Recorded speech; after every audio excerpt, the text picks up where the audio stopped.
오늘도 주 안에서 여러분을 진심으로 사랑하고 축복합니다. 예, 오늘도 인사하고 말씀을 듣겠습니다. 오늘은 무슨 날입니까? 그래요, 내가 가장 좋아하는 날입니다. 제가 좀 대사 하나를 좀 할 겁니다. 예수 어머님, 전적으로 저를 믿으셔야 합니다. 많이 들어봤죠? 2018년 11월부터 시작해서 2019년 2월까지 JTBC에서 스카이 캐슬이라고 하는 드라마가 좀 방영이 좀 됐습니다. 사회적으로 많은 반향을 일으켰던 드라마였지요. 우리 한국의 교육 현실이 과연 이런 건가? 정말 이렇단 말인가? 많은 사람들이 문제 제기를 좀 했었어요. 그리고 스스로에게 우리 한국 사람들 모두가 충격을 좀 받기도 했습니다. 내용은 좀 그렇죠. 학생들을 서울대 의과대학에 합격시키겠다고 김주영 선생님이 그 예서 어머니를 불러놓고, 어머니, 무슨 일이 있어도 전적으로 저를 믿으셔야 합니다. 어머님은 그저 건강만 책임져 주십시오. 내가 이 아이를 서울대학교 의과대학에 합격시키는 걸 제가 책임지겠습니다. 여러분, 정말 우리 인간이, 우리 기성세대가 자라나는 다음 세대 우리 어린 아이들에게, 우리 학생들에게 과연 그것을 가르치는 것이 올바른 것인가? 그저 고액 과외를 시켜가면서 서울대학교만 들어가면 모든 것이 다 끝나는 것 마냥 그 드라마는 그것을 그렇게 우리에게 비춰줬어요. 드라마의 결말은 그리 썩 좋은 결말을 나타내지는 않았습니다. 사람들은 그 드라마를 보면서 자괴감이 좀 느껴졌을 거예요. 같은 태양 아래, 같은 대한민국 안에 살면서 가진 자와 못 가진 자가 차이가 이렇게 크더란 말인가? 과연 이것이 인생이란 말인가? 여러분도 저도 아마 똑같은 마음일 거예요. 여러분, 인생이 뭐예요?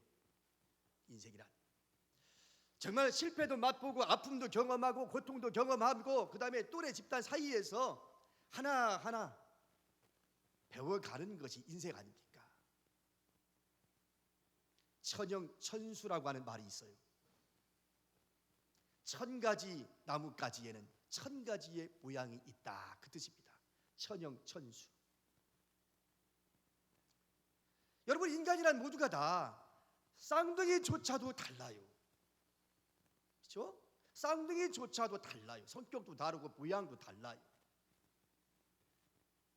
하물며 인간을 모두가 다 획일적으로 개성 무시하고 특징 무시하고 성격 무시하고 그저 획일적으로 우리가 기성세대가 바라고 부모가 바라는 그 모습을 설정해 놓고 내 아이를, 우리 자라나는 젊은 세대들을 그렇게 길러내는 것이 과연 올바른 것인가? 여기에 그렇다고 동의할 사람은 아마도 이 중에 아무도 없을 거라고 저는 분명히 믿습니다. 여러분, 우리 인간의 모든 특징이 다 있다고 말씀드렸다고 한다면 그 개성에 맞게, 그 달란트에 맞게, 그 사람의 특징에 맞게 자신에게 주어진 삶을 충실하게 살아가면 되는 거 아니겠어요? 이걸 종교적으로 바꿔서 얘기하면 사람 각자에게 주어진 하나님의 섭리 속에서 살아가는 것이, 그것이 인간의 기본적 도리다. 저는 그렇게 좀 해석을 하고 싶습니다. 여러분, 분명히 섭리를 믿습니까? 각자의 하나님의 뜻, 이 섭리라는 말을 국어사전에 찾아보면 이렇게 되어 있어요. 세상의 모든 것을 다스리는 하나님의 뜻이라고. 섭리라는 말 자체가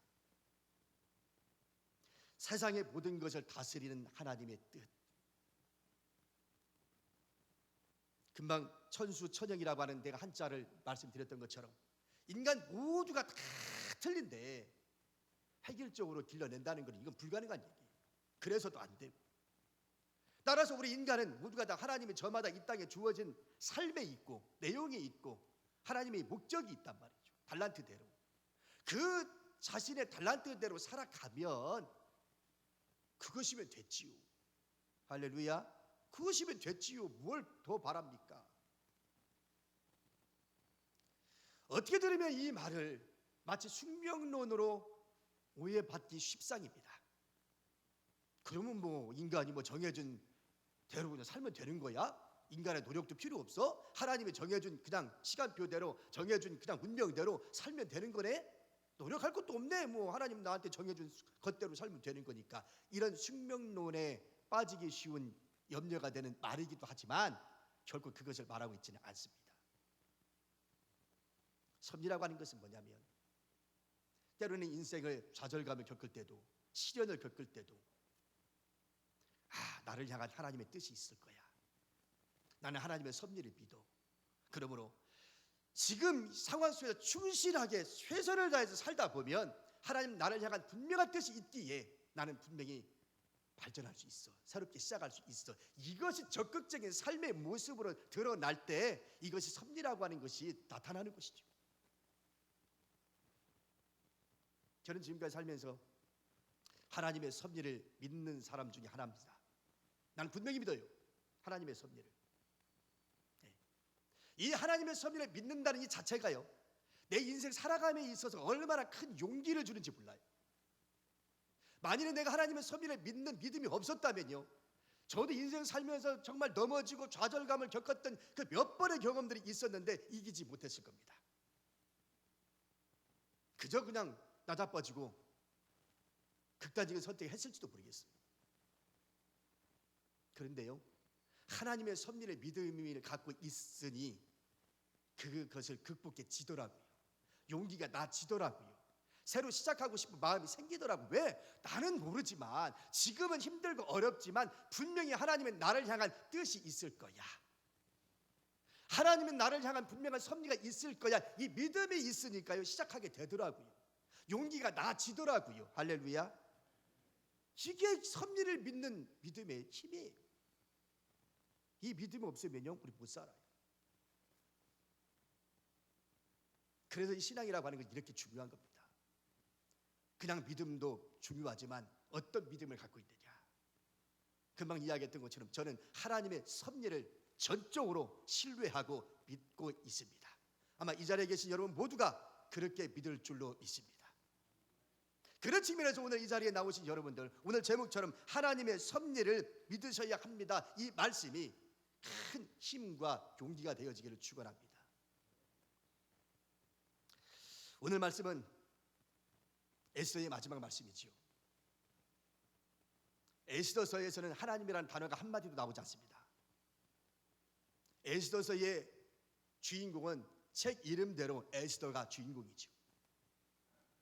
하지만 내용적으로 바라보면 에스더보다는 모르드게, 이 모르드게와 관계된 내용들이 훨씬 더 많이 나와요. 하나님이라는 단어는 단 한 번도 나오지 않는데 어떻게 이것이 하나님의 말씀이 되었는가? 이 에스더에서의 1장부터 10장까지 전편에 깔려있는 전제는 뭐냐면 위기로부터 멸망받을 수밖에 없었던 유다 민족이 하나님의 은혜로 전적인 하나님의 섭리하에 구원받았다라고 하는 것이 전편에 깔려있기 때문에 이 에스더가 하나님의 말씀으로 들어오게 됐던 겁니다. 자, 에스더서의 내용은 우리가 이미 잘 알고 있는 겁니다. 잠깐 또 한번 좀 전체적인 내용 한번 보지요. 이 에스더서의 주된 내용은 이런 겁니다. 아수르 왕의 제2인자였던 하만이 자기가 제2 대제국의 제2인자인데 저 궁궐의 문지기로 있는 저 모르드게라는 녀석이 나한테 절을 안 해. 그래서 살펴봤더니 이 모르드게는 유대인이었다는 거죠. 화가 머리끝까지 올랐던 이 하만이 저 모르드게뿐만 아니라 모르드게가 가지고 있는 유대인 전체를 다 싸그리 다 없애버려야 되겠다라고 결정을 하고 계획을 세웁니다. 그리고 왕의 허락을 받고 전국 방방곡곡에 방을 써 보내죠. 유다인들은 하루아침에 날벼락을 맞은 겁니다. 우리 모두가 죽게 생겼어요. 멸망받게 생겼어요. 방법이 없습니다. 바로 그때 이 모르드게가 궁궐을 찾아가지요. 왜? 왕후 에스더가 있으니까요. 왕후 에스더에게 찾아가서 에스더야, 지금 하만이라는 사람이 우리 민족을 다 말살시키겠다고 지금 추진하고 있다. 우리 민족 좀 살려다오. 에스더는 그러죠. 삼촌, 내가 왕 앞에 가려면 왕이 나한테 오라고 하는 승낙이 떨어져야 내가 가서 독대를 할 수 있는데 지금 내가 왕을 보지 못한 지가 꽤 오래됐다. 왕이 부르지 않는데 내가 먼저 쫓아가가지고 왕을 뵙겠다고 한다면 나 죽을 수도 있으니 못하겠소. 거절당한 채 돌아오고 말았어요. 깊은 고민에 빠집니다.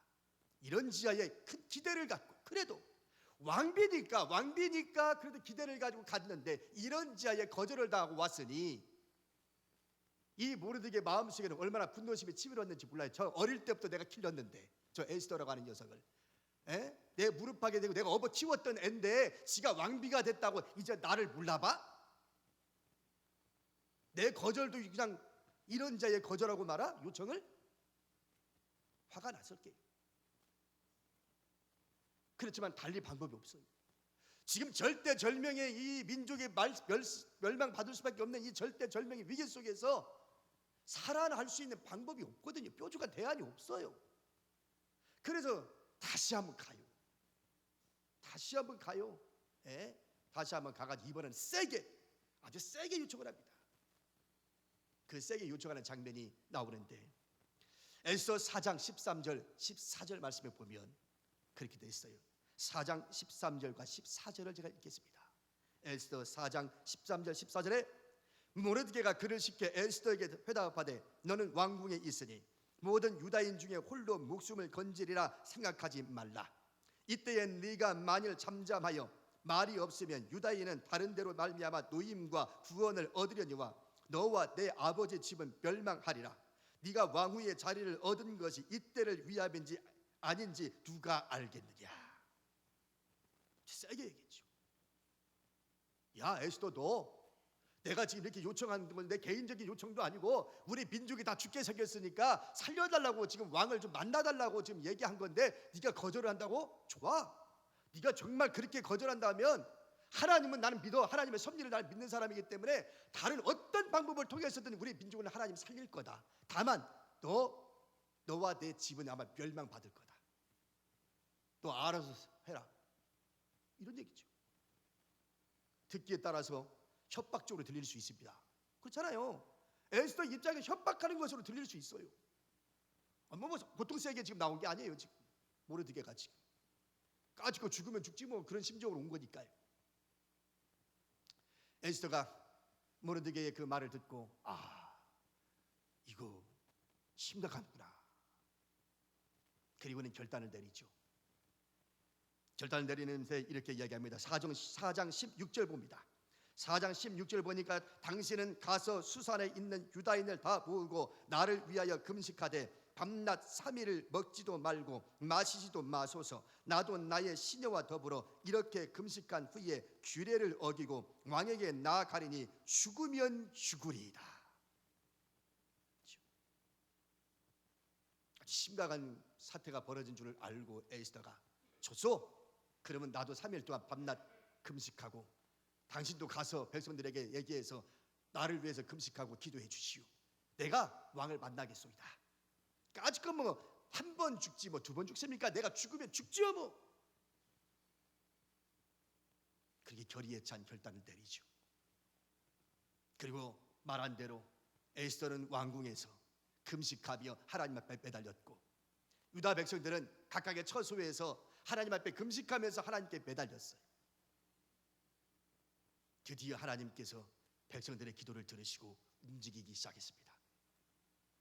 어느 날 왕이 어전에 앉아서 왕자에 앉아서 건너편을 쭉 바라봤더니 마침 왕후 에스더가 아름다운 옷을 입고 거길 서 있는 것이 보였던 겁니다. 기가 막힌 타이밍이었죠. 누가 하신 것입니까? 하나님이 하신 거니까. 왕이 어전에 앉아서 가만히 앉아서 저쪽을 바라봤더니 왕후 에스더가 왔다 갔다 한단 말이에요. 그런데 참 신기한 거는 지금 처음 보는 얼굴도 아닌데 자기 왕비니까 처음 보는 얼굴도 아닌데 그날따라 왕후 에스더가 어찌나 아름답게 보이고 사랑스럽게 보이는지, 왕 입장에서. 그래서 금귤을 내밀어요. 내가 너를 만나겠다. 이게 없으면 못 만나는데 내가 내밀으니까 그거를 잡고 에스더를 이제 만나게 된 것이죠. 왕이 묻습니다. 너의 소원이 무엇이냐? 나라의 절반이라도 떼어주겠다. 여러분, 나라가 어마어마한 나라입니다. 이 당시에 아하수에르 왕이 다스리던 나라가 127도였으니까요. 어마어마하게 광대한 땅이었는데 나라의 절반이라도 네가 달라고 그러면 내가 주겠다. 세상에, 이건 아무리 왕이라도 해서는 안 될 지금 약속을 하고 있는 겁니다. 이거는 있을 수가 없는 거. 아무리 자기 부인이 이뻐도 이렇게 해서는 안 되는 거지. 한 나라의 왕이, 그것도 한 나라, 조그만 나라도 아니고 제국을 다스리는 나라의 왕인데 말도 안 되는 얘기를 좀 하고 있는 거예요. 소원이 무엇이냐? 네가 소원대로 얘기하면 내 나라의 절반이라도 주겠다. 지혜로웠던 에스더는 단도직입적으로 그 자리에서 대답하지 않습니다.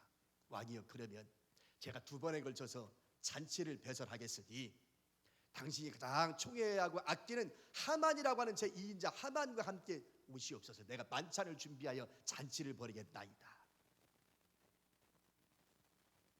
하만은 아무것도 지금 모르고 있습니다. 자기가 지금 운명이 어떻게 될지 아무것도 감지하지 못한 채 사람들한테 자랑을 합니다. 야, 이 나라에 왕과 왕비에게 총애를 입은 사람은 나밖에 없다. 왕비가 잔치를 벌였는데 초대받은 사람은 왕과 나밖에 없다. 니네들 까불치지 마라. 그리고 우쭐해가지고 사람들 앞에 막 자랑을 했어요.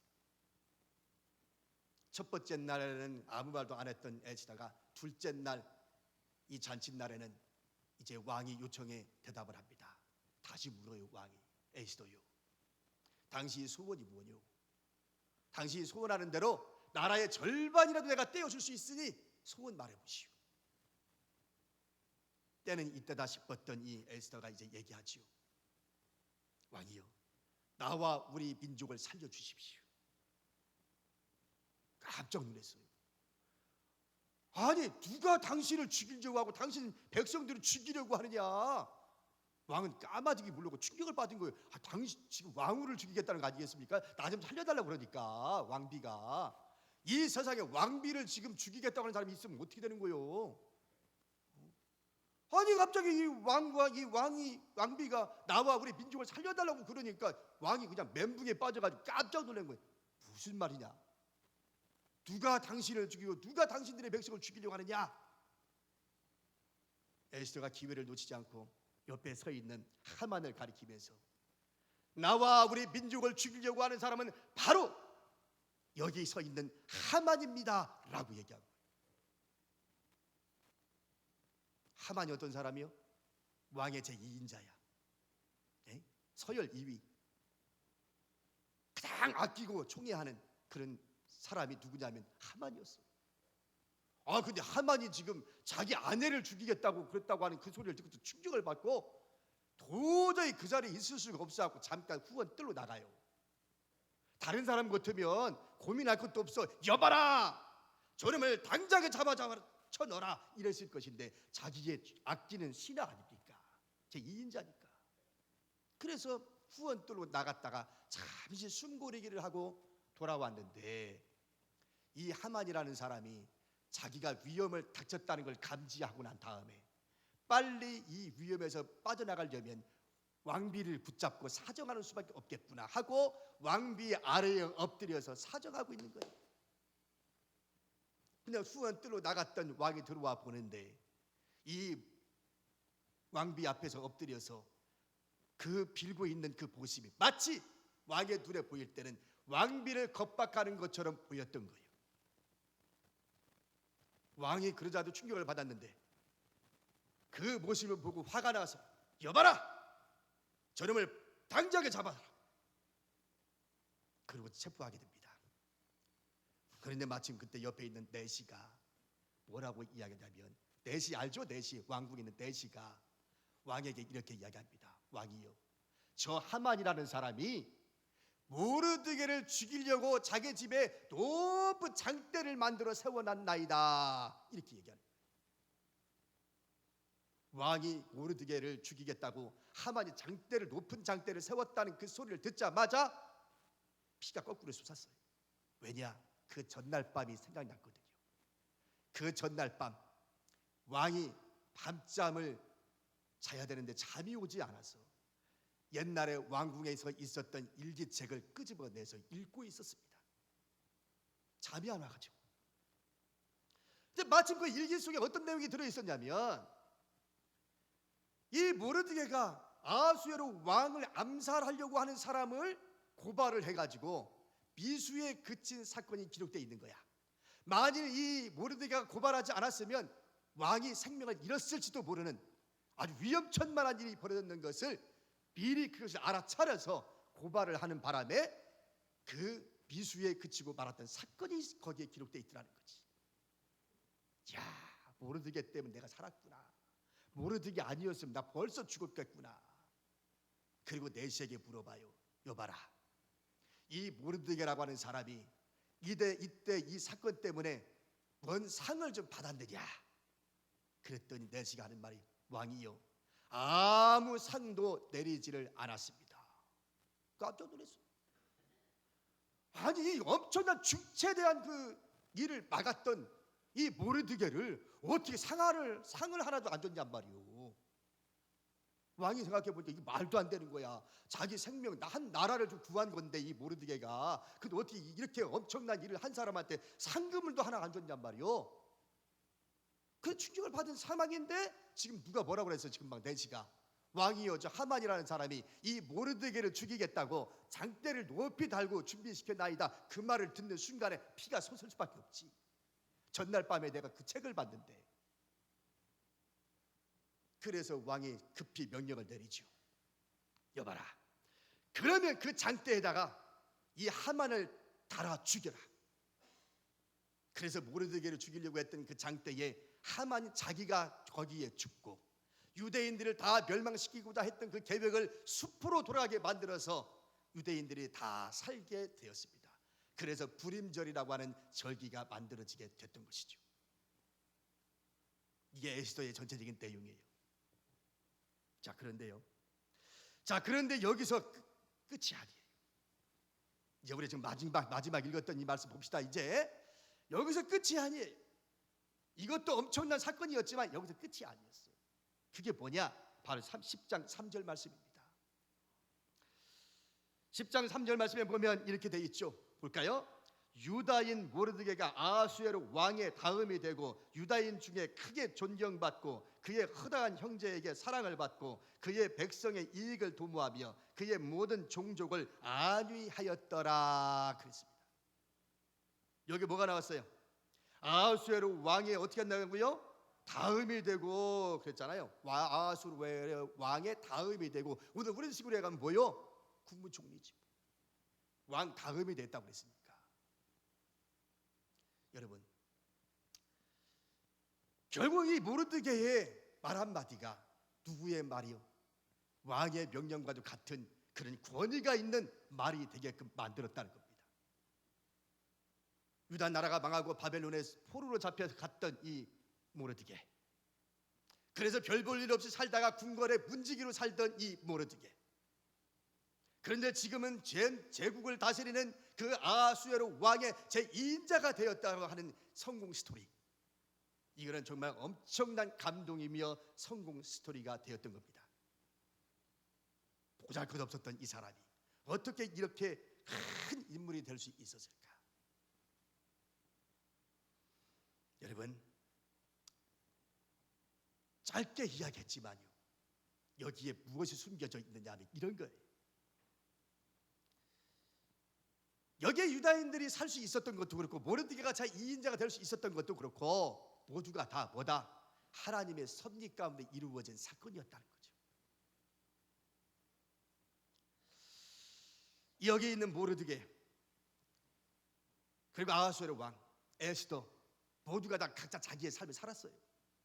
뭐 미래를 바라보고 내가 뭐가 되겠다고 생각하고 산 것이 아니라 각자 자기들을 나름대로 주어진 삶을 살았어요. 그런데 그 삶의 모든 역사를 붙잡고 끌고 간 사람은 누구였냐면 하나님이셨다는 거예요. 아멘입니까? 하나님이셨다는 거예요.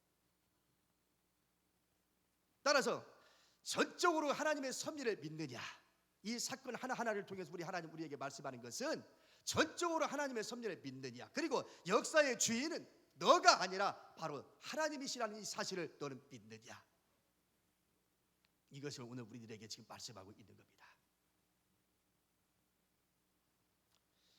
그저께부터 제가 읽고 있는 책이 하나 있습니다. 그 책 제목이 뭐냐면 나는 나무에게 인생을 배웠다라는 책이에요. 나는 나무에게 인생을 배웠다. 우종영 작가가 쓴 책인데요, 이 저자는요 어릴 때부터 참 가난하게 살았습니다. 너무 가난해가지고 학교를 다니다가 중퇴했어요.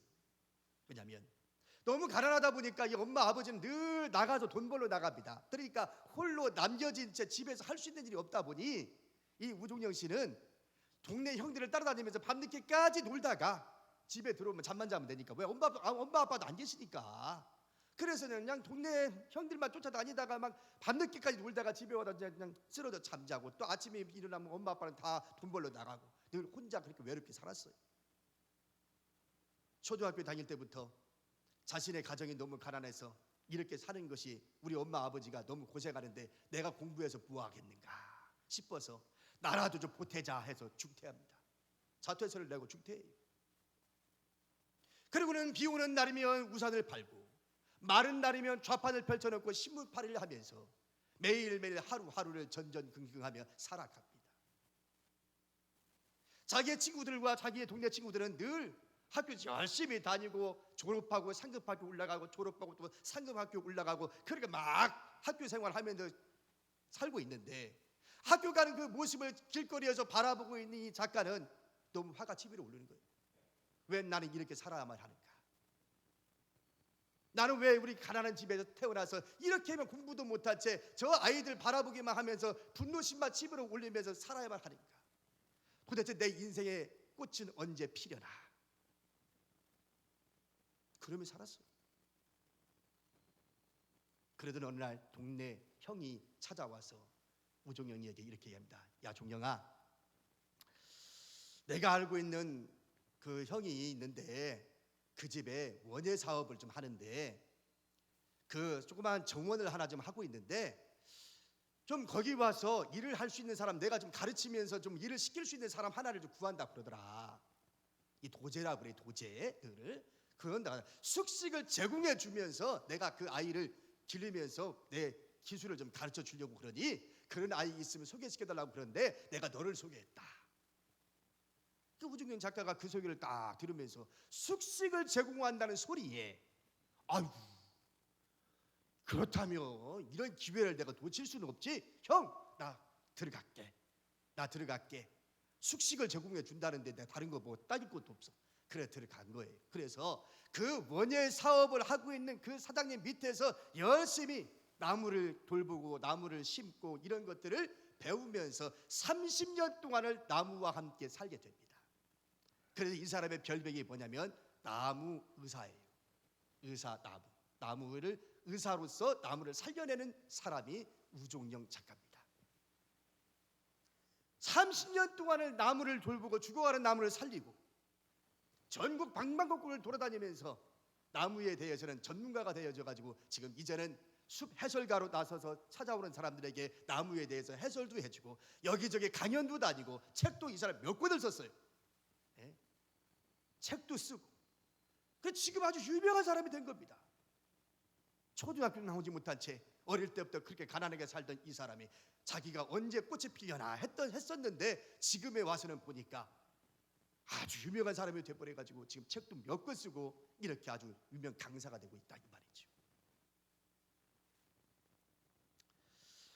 이 사람이 그 내용 중에 이런 내용들이 몇 가지가 있어서 소개를 좀 할게요.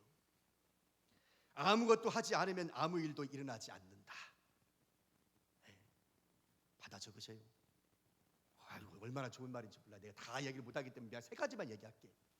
아무것도 하지 않으면 아무 일도 일어나지 않는다. 맞죠? 아무것도 하지 않으면 아무 일도 일어나지 않아요. 그 다음에 두 번째, 소나무는 내일을 걱정하느라 오늘을 망치지 않는다. 소나무는 내일을 걱정하느라 오늘을 망치지 않는다. 그 다음, 살다 보면 어떻게든 버텨야 하는 순간들이 찾아온다. 살다 보면 어떻게든 버텨야 하는 순간들이 찾아온다.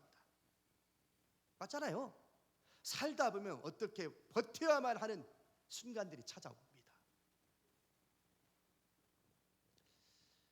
별 볼 일 없이 출발은 미약하게 시작했지만 지금은 유명한 사람이 되어져서 이렇게 많은 사람들에게 감동을 주고 있는 이 작가는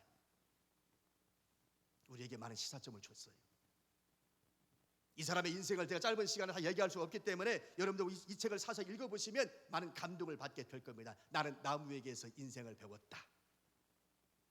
이제 결론을 내릴까 합니다. 세상은 언제나 1등만 기억하지요. 그렇죠? 세상은 언제나 1등만 기억합니다. 그래서 영웅 만들기에 혈안이 되어 있어요. 그래서 미스터 트롯에도 나의 임영웅이 나오잖아요. 영웅 만들기 아주 혈안되어 있어. 세상은 말입니다. 1등만 기억해요. 영웅 만들기 혈안이 되어 있어요. 1차 세계대전을 참전했던 유태인 두 사람이 길을 걸어가면서 왕년에 내가 1차 대전에 참여했다고 하면서 그 옛날 이야기를 끄집어내면서 서로 대화를 나누고 지나가다가 결국 교통법규에 걸려가지고 교통경찰한테 딱 걸렸어요. 그랬더니 한 사람의 유태인이 뭐라고 해요? 이렇게 얘기하지요. 여보시오, 당신은 전쟁에 참여했던 영웅도 잡아갑니까? 그때 이 경찰이 제가 참여했습니다. 그냥 가십시오. 이렇게. 그래 조금 가다가 이제 또 한 사람의 유태인이 물었습니다. 여보게, 자네 언제 그렇게 영웅이 됐었나?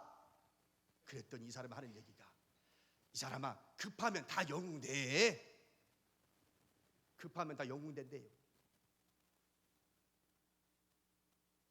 여러분, 오늘 제가 두 사람을 언급했어요. 하나는 누구예요? 모르드게라고 하는 사람. 또 한 사람은 우종영 작가, 나무 의사. 이 두 사람을 언급했으면 이 두 사람의 공통점이 뭐냐면 이 사람들은 자기들이 인생에 앞으로 내가 뭐가 되겠다고 생각하고 산 게 아니에요. 모두 하나님의 섭리를 믿고 묵묵하게 자기의 길을 가로갔어요. 그리고 버텨냈어요. 그랬더니 어느 날 갑자기 이 모르드게는 아수에로 왕의 제2인자가 됐고, 우종영 작가는 별 볼 일 없고 정말 배운 것도 없고 아무것도 가진 것도 없었지만 지금 30년이 지난 오늘에서는 이렇게 유명한 사람이 되어서 많은 사람들에게 감동을 주고 있더라는 겁니다. 여러분, 정호성 시인은 이렇게 이야기합니다. 견딤이 쓰임을 결정한다. 읽어보셨어요? 제 칼럼 쓴 거 주보에 그 부분에 나오면 그렇게 나오죠. 정호성 시인은 견딤이 쓰임을 결정한다. 견딤이 쓰임을 결정한다. 여러분, 그렇습니다. 오늘도 하나님의 섭리 속에 있음을 믿으시기를 축원합니다. 그래 믿으셔야만 합니다. 어떤 시련과 역경이 온다 할지라도 하나님은 나를 향한 하나님의 섭리가 있음을 분명히 믿으시고 여러분의 삶 속에 큰 승리가 있어지기를 이 말씀으로 축원합니다. 기도하겠습니다.